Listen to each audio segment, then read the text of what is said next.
कमरे में 13वीं कुर्सी। शहर के बीचों बीच एक पुरानी लाइब्रेरी थी।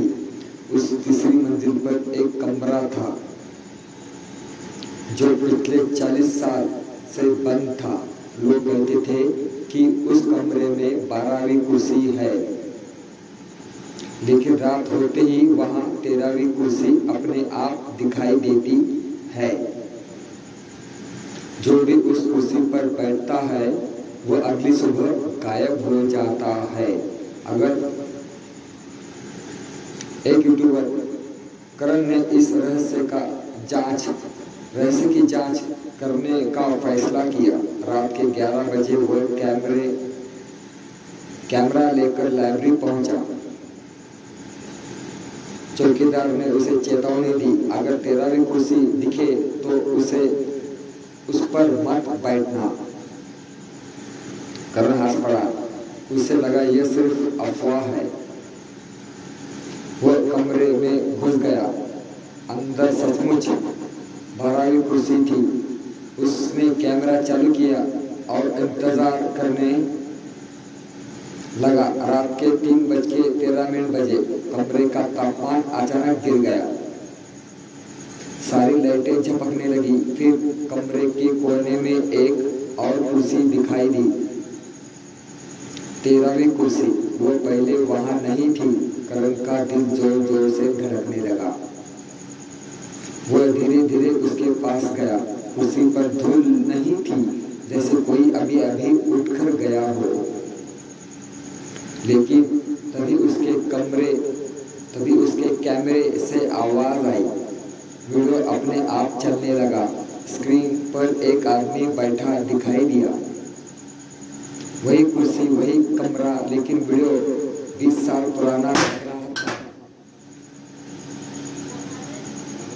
अचानक वीडियो वाला आदमी कैमरे की तरफ देखने लगा और बोला,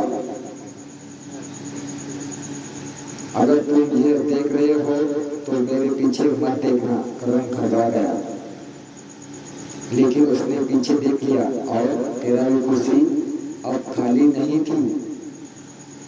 उस पर कोई बैठा था, एक लंबा काला आदमी जिसका चेहरा बिल्कुल नहीं था, सिर्फ अंधेरा। सिर्फ उसने धीरे धीरे अपना सिर घुमाया और करण की तरफ देखने लगा।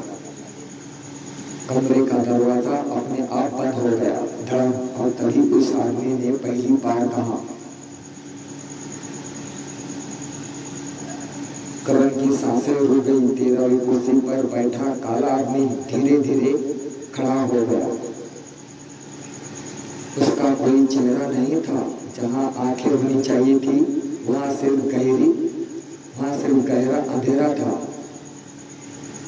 कमरे का दरवाजा बंद हो चुका था। खिड़कियां अपने आप लॉक हो गई। करण ने भागने की कोशिश की, लेकिन तभी उसे महसूस हुआ कि कमरे में अब वही अकेला नहीं है। उसके चारों ओर देखा, 12 कुर्सियों पर अब लोग बैठे थे। वे पहले वहां नहीं थे। सभी पुराने कपड़ों में थे। कुछ के चेहरे जले हुए थे, कुछ की गर्दन टेढ़ी थी, कुछ की आंखें ही नहीं थी और अभी करण को घूर रहे थे। तभी दीवार पर लगी पुरानी घड़ी अपने आप चलने लगी, टिक टिक टिक। फिर अचानक रुक गई। समय था 3:13। उसी पर 13वीं कुर्सी वाला आदमी बोला, तुम्हें पता है ये लोग कौन है? करण चुप रहा। उसकी आवाज कांप रही थी। कौन? वो आदमी धीरे धीरे मुस्कुराया। फिर एक एक कुर्सी की तरफ इशारा करने लगा। वे सब लोग हैं जिन्होंने मेरी कुर्सी पर बैठने की गलती की थी। अचानक एक कुर्सी पर बैठी औरत खड़ी हो गई। उसकी आंखों से खून बह रहा था। मुझे 1987 में यहाँ बुलाया गया था। दूसरा आदमी बोला, मुझे 1999 में। फिर तीसरा, मुझे 2008 में। सभी एक साथ बोलने लगे। उनकी आवाजें पूरे कमरे में गूंजने लगी। अब तुम्हारी बारी है। करण ने देखा कि कमरे के बीच एक पुरानी डायरी पड़ी थी। वहाँ दौड़कर वहाँ पहुंचा। वह दौड़कर वहाँ पहुंचा। डायरी की आखिरी पन्ना खुला हुआ था। डायरी का आखिरी पन्ना खुला हुआ था। उस पर लिखा था, अगर तेरा भी कुर्सी दिखाई दे तो उस पर मत बैठना, लेकिन अगर कोई उस पर पहले से बैठा हो तो उसकी परछाई देखो। करण ने तुरंत नीचे देखा। कमरे में मौजूद हर चीज की परछाई थी, लेकिन तेरा भी कुर्सी वाली आदमी की कोई परछाई नहीं थी। तभी उसे समझ में आया, वो इंसान नहीं था, वो कुछ और था। कुछ ऐसा जो वर्षों से उस कमरे में फंसा हुआ था। अचानक कमरे की लाइट पूरी तरह बुझ गई और अंधेरे में सिर्फ एक आवाज आई, अब 14वीं कुर्सी तैयार है। जब लाइट वापस आई तो कमरे में 14वीं कुर्सी थी और आखिरी कुर्सी पर करण बैठा हुआ था। उसकी आंखें पूरी काली हो चुकी थी। करण की आंखें अब पूरी तरह काली हो चुकी थी। 14वीं कुर्सी बिल्कुल शांत बैठा था। बाकी सब आत्माएं उसे घूर रही थी और तभी 13वीं कुर्सी वाला आदमी खड़ा हो गया। उसने अपने हाथ करण की सिर पर रखा और फुसफुसाया, और तुम भी हमारे जैसे हो गए हो। अचानक कमरे की दीवारें कांपने लगी। पुरानी लाइब्रेरी में भयानक चीख गूंज उठी। लेकिन उसी समय करण की जेब में रखा मोबाइल बज उठा। स्क्रीन पर लिखा था, माँ कॉलिंग। कमरे में मौजूद सभी आत्माएं एक साथ चीख उठी, जैसे उन्हें उस कॉल से डर लग रहा हो। मोबाइल अपने आप स्पीकर पर चालू हो गया। दूसरी तरफ उसकी माँ रो रही थी। करण, अगर सुन सकते हो तो भगवान का नाम लो। करण के होठ अपने आप हिलने लगे। उसने धीरे से भगवान का नाम लिया। अचानक 14वीं कुर्सी के नीचे से तेज सफेद रोशनी निकलने लगी। काला आदमी दर्द से चिल्लाया, नहीं नहीं। कमरे की सारी कुर्सियां हिलने लगी। एक एक करके आत्माएं गायब होने लगी। दीवारें पर दरारें पड़ने लगी।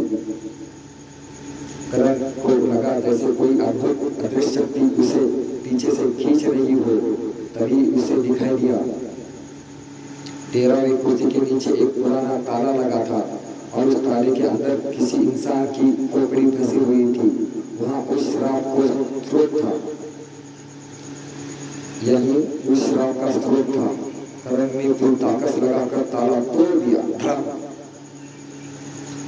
जैसे ही ताला टूटा, पूरी मंजिल में भयानक विस्फोट हुआ। काला आदमी रात में बदलने लगा, लेकिन जाते वो हंसा, एक ऐसी हंसी जिसे सुनकर करण की रूह कांप गई। तुमने मुझे नहीं हराया, मैं सिर्फ जगह बदलता हूँ। और वो गायब हो गया। अगली सुबह लाइब्रेरी की तीसरी मंजिल हमेशा के लिए बंद कर दी गई। किसी को उस कमरे का दरवाजा फिर कभी नहीं मिला। लेकिन कहानी यही खत्म नहीं होती। कुछ महीने बाद करण अपने घर में वीडियो एडिट कर रहा था। उसने कमरे की आखिरी रिकॉर्डिंग खोली। वीडियो के अंत में सब कुछ सामान्य था। फिर अचानक एक फ्रेम दिखाई दिया।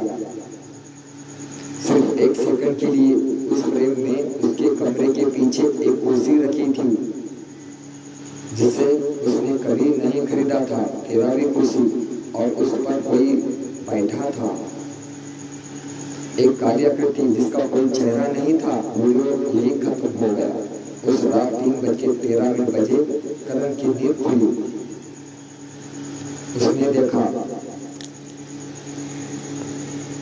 उसके कमरे में अब 12वीं नहीं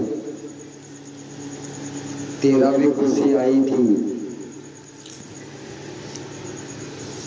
और सबसे आखिरी कुर्सी पर कोई धीरे धीरे सिर घुमाकर उसकी तरफ देख रहा था। ये कहानी यही खत्म होती दोस्तों। काल्पनिक कथाएं कोणता गोष्टीचा कशाचा काही संबंध नाही तर कमजोर दिल के ना देखे, कमजोर दिल के पाहुणा, कमजोर मनाचे अजिबात पाहुणा नका. काल्पनिक कथा आहे कोणता गोष्टीचा कशाचा काही संबंध नसतं, फक्त मनोरंजन म्हणून पाहतं.